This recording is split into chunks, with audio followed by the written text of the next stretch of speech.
नमस्कार साथै हार्दिक स्वागत गर्दछु कार्यक्रम न्यूज टाइम्स अन द स्पोर्टमा। म छु सुरज। देश तथा समाजमा भइरहेका घटनाहरूको यथार्थ चित्रण गर्ने कार्यक्रममा तपाईलाई स्वागत गर्ने क्रममा आज म राप्ती नगरपालिका वार्ड नम्बर 6 मा रहेको छु र यसै क्रममा आज हाम्रो साथमा हुनुहुन्छ राष्ट्रिय कृषि पुरस्कार 2074 बाट सम्मानित तथा दनै गाई पालन व्यवसायी फर्मका सञ्चालक आदरणीय नेत्रमणि दनै र नीलकान्त दनै। म उहाँहरूलाई स्वागत गर्न चाहन्छु। हजुरलाई स्वागत छ। धन्यवाद। लकडाउनको समय छ, अब हजुर फर्ममा हुनुहुन्छ, समय के कसरी बिताइरहनु भएको छ? समय त अब लकडाउन भए पनि अब गाईलाई त खानेकुरा त खुवाउनै पर्यो जसरी पनि, हैन? अब चुप लाएर बस्नु भएन, आफ्नो दैनिक क्रियाकलाप त गर्नै पनि हुन्छ। जस्तै अब बिहान बेलुका दुहुन पनि हुन्छ, यस्तै गरी नै बिताइरहेछौँ हामीले। लकडाउनमा दुधको व्यवस्थापन कसरी भइरहेको छ त? अब कोही बेला त बन्द भइरहेछ डेरी, हैन? अहिले त हामीले 2टा डेरीमा दियाले गर्दाखेरि चाहिँ 1-2 दिन मात्रै बिचमा बन्द हुन्छ, नत्र भने प्राय गएकै छ भनौँ न। दुध डेरी बन्द भएको बेला हामीले दुध कसरी व्यवस्थापन गर्छौँ? डेरी बन्द भएला त अब बाछीहरूलाई खुवाउने हो, नत्र भने अब कोही अब आफ्नो छिमेकीहरूलाई दियो, नत्र भने सब फ्याल्नुपर्छ, फ्याल्ने पर्ने स्थिति नै आउँछ।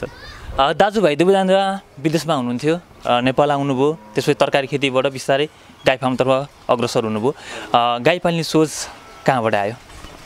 गाई पाल्ने सोच अब यो तरकारी धेरै विषादी युज गर्न पर्ने भएले गर्दाखेरि त्यसले गर्दा गाई पाल्ने सोच आयो हामीलाई चाहिँ।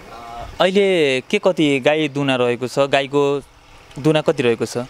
गाई अहिले हाम्रो लगभग 45-46 दुना छ। अरू चाहिँ सब थाहा छन्, बच्चाहरू गर्दा यताउता गर्दा लगभग 95-98 गाई छ हाम्रो। सुरुवात गर्दाखेरि त 11बाट सुरु गर्नुभएको थियो? हजुर, 11बाट सुरु गरेँ, यसैले अब जन्माएर अहिले यति भयो, लगभग 95-98 गाई भएको अहिले। भनेपछि सङ्घर्ष विषय कठिनहरू धेरै नै आफ्ना जीवनका खुड्किलाहरू पार गर्दै यहाँसम्म आइपुगेर हामीले अहिले यतिकै गाई देख्न सक्ने भएका छौँ। हजुर हजुर हजुर।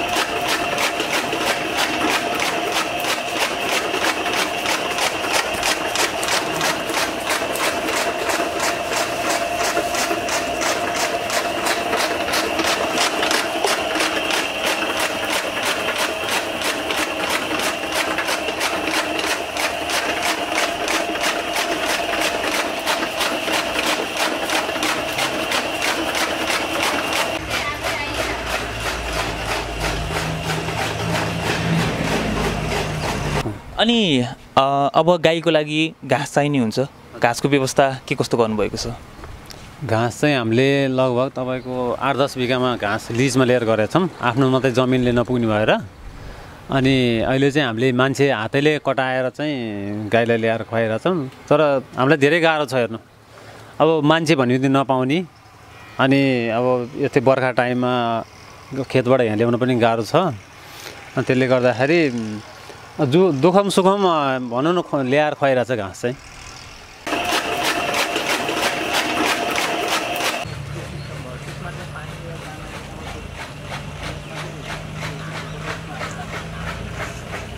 अहिले घाँस पर्ने सिजन, बर्खा बेला घाँस पाइन सकिन्छ, यो बेला त सजिलो भयो। घाँस नपर्ने सिजनमा घाँस व्यवस्था कसरी गर्नुहुन्छ? होइन, घाँस नपाउने त छैन हामीलाई। अहिले हाम्रो आफ्नै सिँचाइ छ, हिउँदामा नै पाइन्छ। अहिले हाम्रो बर्खेभन्दा नि हिउँदामा हामीलाई सजिलो छ। त्यो हिउँदामा चाहिँ अब ट्र्याक्टर फस्दैन, हेर्नु गाडी अब मजाले जान्छ। बर्खामा त तपाईँको पानी पर्ने, झरीले डिस्टर्ब गर्ने, अन्त विविध समस्याले गर्दा झन् बर्खामा हामीलाई गाह्रो छ अहिले।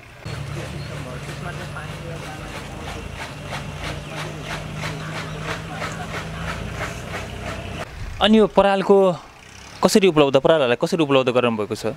पराल त अब हाम्रो आफ्नै एरियामा यहाँ पाएछौँ भने हामी यहाँ खरिद गर्छौँ, नपायो भने हामीले गाडीमा चाहिँ पूर्व अथवा पश्चिमबाट मगाउँछौँ।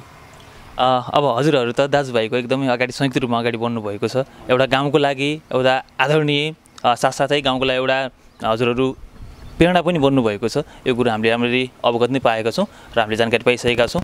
यसरी संयुक्त रूपमा अगाडि बढ्दाखेरि हजुरहरूले यस फर्मको लागि काममा कसरी विभाजनहरू गर्नुपर्ने हुन्छ, कामको लागि कसरी अगाडि बढिरहनु भएको छ? कामको लागि कामको लागि त अब के विभाजन गर्ने हो र, तपाईँको अब यस्तो छ, जसले जे भ्याउँछ त्यही काम गर्ने, जता जता भ्याउँछ त्यतै काम गर्ने, जसरी हुन्छ सहज गर्ने, सहज वातावरण बनाउने कामलाई आफूलाई सहजीकरण हुनु। हजुर, त्यही गर्ने हो जसरी।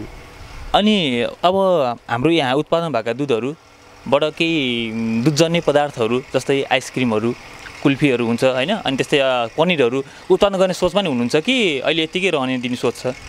होइन, हाम्रो अहिले यतिखेर चाहिँ त्यो उत्पादन गर्ने सोच छैन। के भने अब तपाईँको यो हाम्रो अझै गाई फार्म बढ्दैछ। यहाँ अब 30वटा गाईको फार्म त्यहाँ निर्माण भइरहेछ।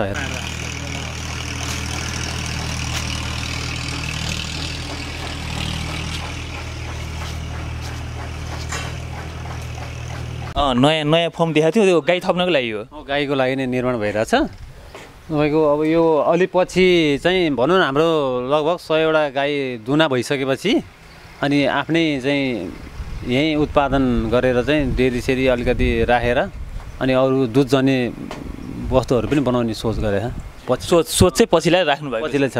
हजुर, घर एकतिर फार्म एकतिर छ, दुःख कष्ट त भइ नै हाल्छ। समय व्यवस्थापनदेखि लिएर गएर आफ्ना परिवारको साथहरू के कस्तो पाइरहनु भएको छ? एकदम परिवारको साथ र सहयोगले गर्दा नै हामी यहाँसम्म आइपुगेका छौँ अहिलेसम्म। हजुर, एकदम सजिलो। दिउँसो त फर्मतिर हुनुहुन्छ, राति आफ्नो घर माथि राप्ती 5मा पर्छ क्या घर, उहीँ पुग्नुहुन्छ होइन? घर राप्ती 5मा, फर्म 6मा, बेलुका चाहिँ हामी राप्ती 5मै गएर बस्छौँ। बिहान 4 बजी आउँछौँ उठेर अनि दिनभरि यहीँ गाई फर्ममा, फेरि बेलुका गएर त्यसरी। काम गर्दाखेरि कति हाम्रो रोजगारीको लागि कतिको व्यक्तिहरूलाई चाहिँ तपाईँले यहाँनिर राख्नुभएको छ? कतिको व्यक्तिहरू रोजगारी पाउनुभएको छ? अहिले लकडाउनले गर्दा चाहिँ अहिले चाहिँ छैन खासै। नत्र लकडाउनभन्दा पहिला चाहिँ हामीले लगभग 7-8जनालाई रोजगारी दिइरहेको थियौँ।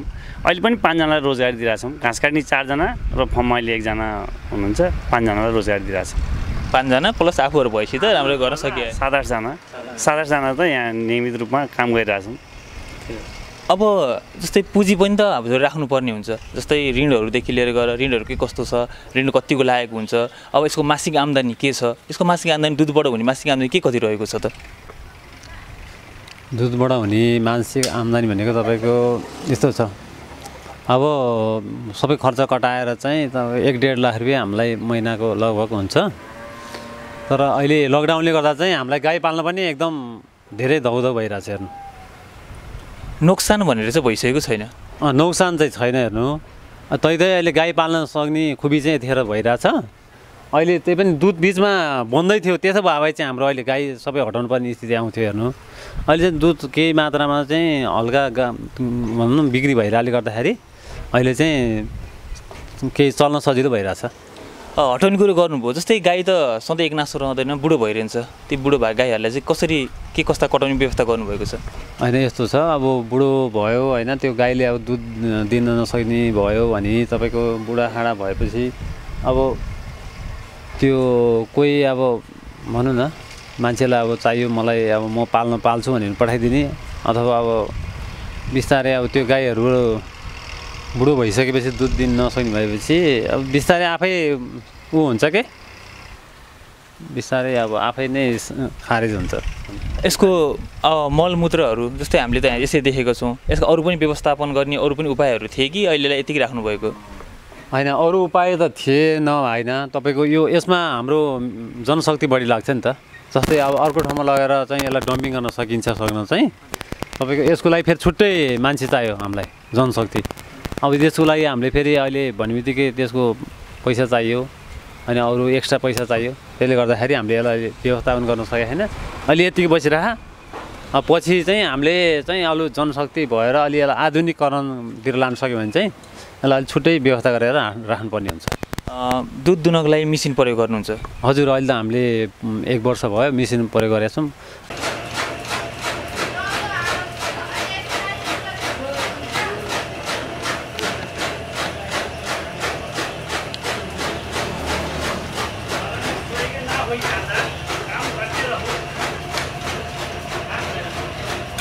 अहिले चाहिँ हामीलाई दुध दुनलाई चाहिँ एकदम सजिलो भइरहेछ। हेर्नु, मेसिनमा दुध दुँदाखेरि सबै दुध निखेरेर आउँछ कि बाँकी नै बस्छ वा कुनै थुनिलो हुने कुनै समस्याहरू देखा परेका छन् छैन?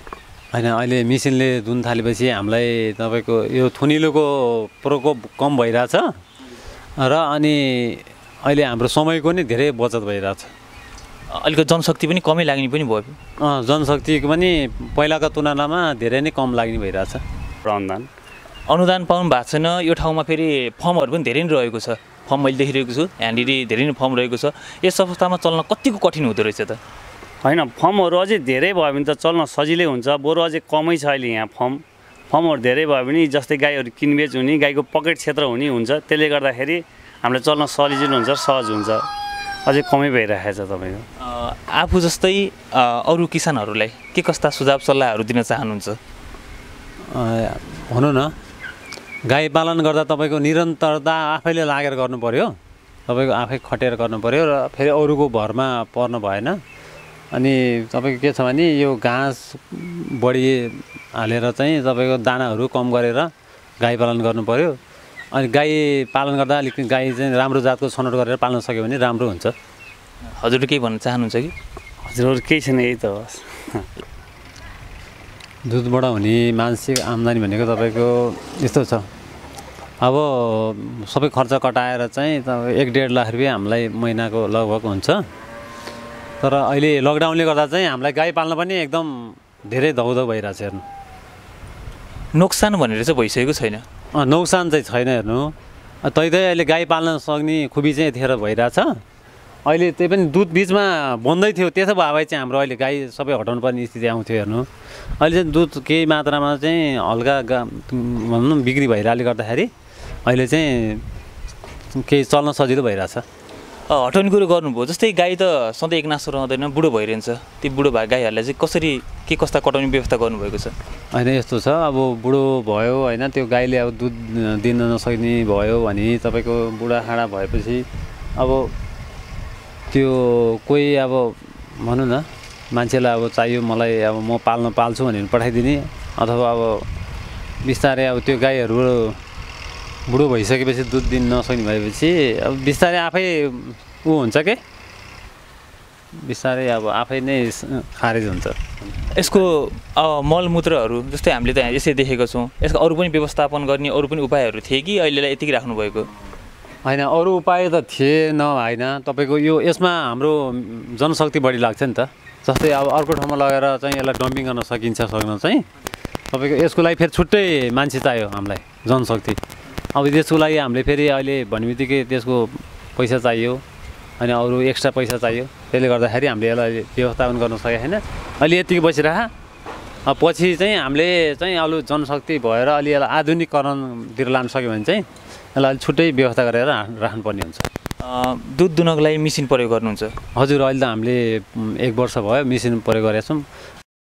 पनि धेरै नै रहेको छ, फर्म मैले देखिरहेको छु, यहाँनिर धेरै नै फर्म रहेको छ। यस अवस्थामा चल्न कतिको कठिन हुँदो रहेछ त? होइन, फर्महरू अझै धेरै भयो भने त चल्न सजिलै हुन्छ, बरु अझै कमै छ अहिले यहाँ फर्महरू धेरै भयो भने जस्तै गाईहरू किनबेच हुने, गाईको पकेट क्षेत्र हुने हुन्छ, त्यसले गर्दाखेरि हामीलाई चल्न सजिलो हुन्छ, सहज हुन्छ, अझै कमै भइरहेको छ तपाईँको। आफू जस्तै अरू किसानहरूलाई के कस्ता सुझाव सल्लाहहरू दिन चाहनुहुन्छ?